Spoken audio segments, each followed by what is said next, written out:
Kids of the Internet, I'm here with my friend Natalie. Hey! We're going to be doing my first ever book tag, so let's do this. I wrote all of the questions on a little piece of paper. Actually, Natalie did, but regardless, they're all written down on here, and we're going to mix them up, and we're going to ask each other the questions, and we'll probably end up both answering, so we'll see how this goes. Why not? All right, Miss Natalie. Yes, Abby. If you ran into your favorite author on the subway and could only say one sentence to them, who is it and what would it be? If it's any author I really want to talk to, I'm not going to just want one sentence. And so I imagine I'd want to run into Jane Austen and then just ask her, would you like to go on a long walk? That way we can have a real conversation, right? That's definitely who I want. I would probably want to run into Neil Gaiman because he is the shiz. And I would ask him, okay, Angel Islington from Neverwhere versus Mr. Wednesday from American Gods. Ooh. Who would win in a fight? I want to see that fight. Good question. That's probably what I'd ask. Okay, let's see. Abby, what is your most epic read of all time? Definitely probably Les Mis. Going for longest here, I read Middlemarch, and let me tell you, I actually enjoyed it. But the first 100 pages took some getting into, so that was sweet. That also was a journey. All right, let's get another question. Which two characters, not from the same book, do you think would make a good couple? Okay. Neil Gaiman wrote a book called The Graveyard Book, and in it you have Bod, or Nobody Owens, and I just think it would be really fun if he paired up with Leslie Burke from Bridge to Terabithia. Oh man. Right? They kind of have their own little worlds where they're separated from things, right? And I like the mix of fantasy and real life. Yeah, exactly. Okay, and they I definitely can see it. Both have some of those more like introverted recluse type things, whether by force or just by personality. And then, I mean, nobody can speak to people who passed on. So. Oh, spoilers. Okay, so I've thought about this. Excellent. The girl from Memoirs of a Geisha, I think her name's like Chiyo or something like that, and then the main guy in All You Need Is Kill. So I feel like he doesn't quite want to be a hero, but he's a hero, and then she has a lot of like passion and energy in her that she's like not allowed to like. She's a very vivid character. And I just think that they would do really well together. Yeah. All You Need Is Kill. Isn't that the book that inspired... Yes. Tomorrow? Yeah, with okay. Tom Cruise. Tom Cruise, okay. I will say the character in the book is actually a Japanese teenager and not a Tom Cruise type character, so that's why it works with Memoirs of Geisha. Good to know, good to know. Okay, your turn for a question. Incendio! Your bookshelf just caught on fire. No. Yes. Dang it. Actually, your whole house might burn down if it's your bookshelf. But show us the one book you would save.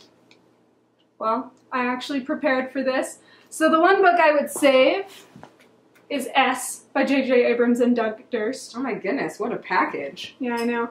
So S, I haven't read it yet, which is probably why I'd save it, because I really, really want to read it. This book, I actually want to do a video on this one. It's actually multiple stories in one, so it comes as if it was a library book in a box, so you don't lose all of the things that are inside. It comes It comes with little knickknacks inside, because instead of just reading one story that happens within the words of the book, there's actually writing on the sides of the pages, so you get to read the story of the two people writing notes to each other in this book. So it's definitely, I'm super excited to read that one, so I'd definitely save that one. Yeah, this question is really hard for me. I'm not even kidding. My whole apartment would burn down if You do have a lot of books. I literally have 12 boxes of books stuffed under my bed. Yeah, it would be gone. My whole life would be gone. But putting that aside, if I had to just save one book, there is The Rings of Saturn. It's by W.G. Sebald. I just love reading it. Super interesting. The definitions are gorgeous. It's kind of like getting into a human being's mind, and I don't know, it's really enlightening to me to do that. So I'd probably save that one just because I have a lot of really good annotations I don't think I could replicate.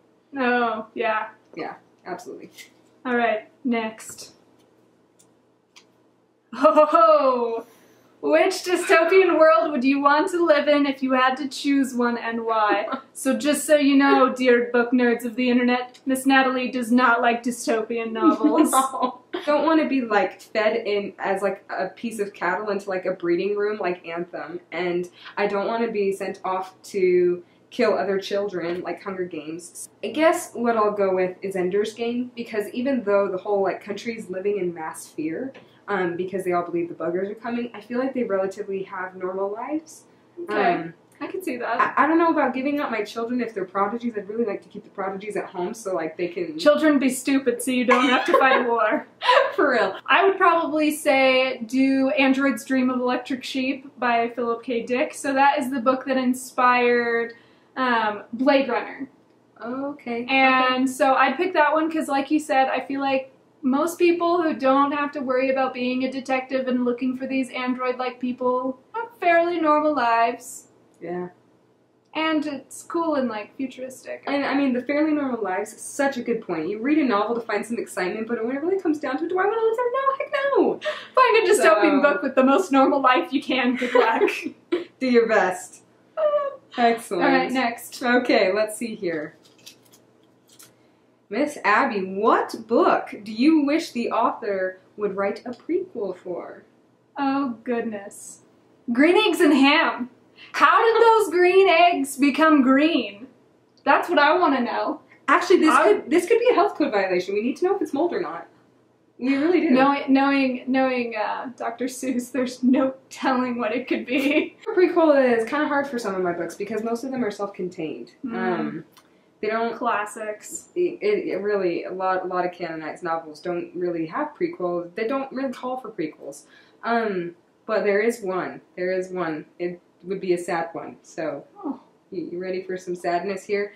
I would really like to know what happened about 8 years before Persuasion. Oh, right. I would like to see the original like romance between Wentworth and Anne. It would be so cute and so sad. You would have to read them both as companion novels, or else your heart would break. Well, I just love Anne as a character, and it would be so fun to see her like lively and young and happy, or even maybe with her mom, like before her mom passed away. What a fun relationship to get some insight into. I think that one would be good, even though, like I said, you'd have to read them at the same time for fear of just unstoppable tears. So. Alright. Do a book shimmy! Okay, here's yours. Let's see here. Oh, okay. We're getting a little British. If you could invite one author and one of their fictional characters to tea, who would you invite and what would you serve them? Well, I would actually need the character to help me get the author there, sadly. Aww. But I would want to have tea with Terry Pratchett and Death. Oh! Oh, that's too soon. Anyway, I would probably serve curry, because Death can murder a good curry. If anyone knows what I mean, you get it. Yes, so Terry Pratchett and Death. What about you? Okay, so if I were to have my own tea party and not invite Abby because we can't possibly go to each other's tea parties, I would probably invite Ellen Montgomery and Anne Shirley. Absolutely. Oh. Right? How fun would that be? I have identified as a redhead with Anne since very young, and I've always kind of wanted to see what raspberry cordial tastes like. Little devious. Would you afterwards do a hair dyeing party? That could be very satisfying.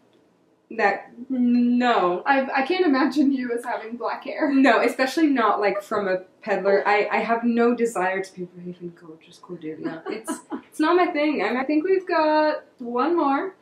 Oh, so this last one's for you, Miss Natalie. What book made you a reader and why? So actually, along the lines of kind of the cop-out, I've always been a reader. My dad used to tell us stories. They were Ben's adventure stories, and they were about a little boy named Ben and his dragon. And I don't know, something about that. I wasn't really reading them, but it kind of got me into the adventure and the fun of storylines. What about you? I would probably... So my mom read us books growing up. It was especially helpful during Harry Potter because then we wouldn't hog them. Necessary. We had to wait until Mom read the next chapter. Yeah. But I do remember she read Little House in the Big Woods when I was very young, and that was the first time I like picked up a series and was like, I'm gonna read all of these. So she read my whole family the first one, but then I went and read all the rest. Awesome. Well, thanks for watching my first ever book tag, and thank you, Natalie, for joining me. That was a super good time. I hope you guys had a great time. I'm going to put a link right here, so click it and subscribe to my channel, and come back for more. I'm going to do some more reviews and book hauls and more just tag videos. Talk books. Yeah. Good to see you. Come back next time. Bye, guys.